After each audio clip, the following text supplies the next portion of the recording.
आज मी तुम्हाला दाखवणार आहे डॅफनिया कसं पकडायचं. त्याच्यासाठी तुम्हाला ही नेट लागेल, जी मी तुम्हाला अवेलेबल करू शकतो, पण जर मोठी ऑर्डर असेल तर नेक्स्ट मंथमध्ये. आता हे एका लेकवर आलो आहे मी. कुठल्याही लेकवर जाऊ शकता तुम्ही, जिकडे लाईट असेल तिकडे ही नेट अशी थोडीशी फिरवायची डीपमध्ये.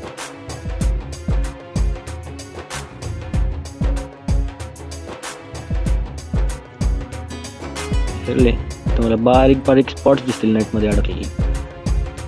हे सगळे डॅफनी आहेत. हे जे स्पॉट्स दिसत आहेत हे फिश फूड आहेत, जे न्यूबॉर्न बेबीजला खायला घालतात. ओके, ते मी असं कलेक्ट करतो ह्याच्यात ग्लासमध्ये एका.